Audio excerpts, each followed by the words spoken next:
Hi, welcome back, or welcome if you're new. If you missed my last video, I explained that for the next few weeks on my channel, I'm going to be going over some of the foundations of our yoga practice and the asanas that we use regularly in classes. For this week's one, I thought we would look at the warrior poses. I'm going to split it into 3 videos for each of the 3 warriors and the poses that we often do along with those warriors. So when you're ready, if you want to practice along with me, then make sure you do some sort of movement to warm up. So warming up the legs particularly and the spine. And then pop in anything comfortable on to move in and join me on the mat. Our last warrior pose is Virabhadrasana 3, warrior 3. For this, we face towards the top of the mat. I'm going to stand in the middle of my mat because I'm in a smallish room, so when I come into warrior 3, I tend to headbutt the wall. Some of you might experience the same wherever you're practicing. For our warrior 3, we want to try and keep our hips fairly level. I recommend practicing for a few holding your hips, so hands resting on the hips. We'll then take the weight into the left foot, little bend in the left knee, and we'll slide the right foot out behind. This is the perfect opportunity to notice if you naturally wanted to start lifting that right hip. You'll find the body starts to open towards the side and we come more towards a Ardha Chandrasana shape with the hips rather than a warrior 3. So once we're here, think about lengthening the spine. Keep that nice bend in the supporting leg so we're not locking the joint out. And then gently start to ease the weight forward, lengthening the leg out behind. Now you don't have to come far forward. It doesn't have to be dead parallel to the mat. You can be a little bit higher, wherever feels best for you. And just notice if the hip starts to lift. Try and bring it back towards level.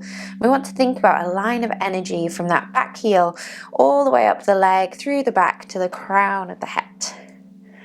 And that's our main things to think about with warrior 3. Sometimes it can help, especially if you're practicing at home or somewhere where you have access to a wall, is to come into the pose and pop your foot on the wall. So it might take a bit of wriggling to get the right distance away from the wall, because once the foot is there, try pressing the heel in towards the wall. That'll help give you that information about trying to flex the foot and create that energy from the back of the heel all the way up the body. Then you can start moving away from the wall, have a little play with your hips, see if you can bring the hips as level as possible in our warrior 3. Something that I often talk to my students about with these poses is that line of energy that I mentioned. It can help when there's loads of information going on in a pose and you're thinking about all the different moving parts of your body, which there are many, to just distill it down into where is my energy and my awareness going. In something like warrior 3, like I say, from the back heel all the way up through that leg, through the back of the body, to the crown of the head if the hands are down or back, or if we're doing warrior 3 with our arms lifted, it's right the way to the fingers. Warrior 3, good one to go into from our warrior 1. Again, I'll start further back so I don't end up in the wall. So warrior 1, if we remember, hips are facing the front, we're pressing through that back heel. Start by rooting through the feet and then reaching the arms up, lengthening through the spine.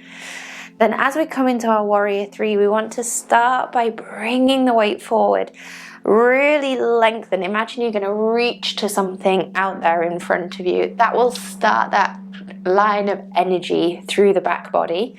And then the weight comes forwards, back heel lifts, then starting to lift that back heel, reaching the hands out in front, trying to bring the hips fairly level. So that's a good way to ease into your warrior 3 pose. If you struggle with balance or you're just having a bit of a wobbly day, the wall is a good option, even the other way around. So reaching for the wall or for a chair, hands onto the wall, coming into your warrior 3 so you can practice that shape without having to think so much about the balance.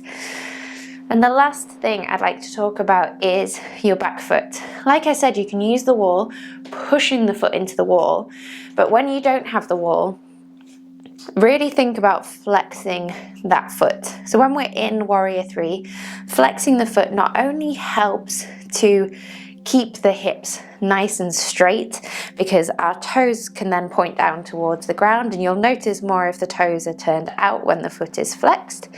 But it also helps because that flex of the foot engages the muscles all up the leg, which helps to support you in that lift coming into our Warrior Three. I hope that helps. If you have just come to this video with Warrior Three, go back to the previous two where we go over Virabhadrasana 1 and 2. Yeah, leave me any comments. Let me know if you have any questions about these poses or any other poses. And as always, like and subscribe. I really appreciate it. And I will see you here again soon. Om Shanti.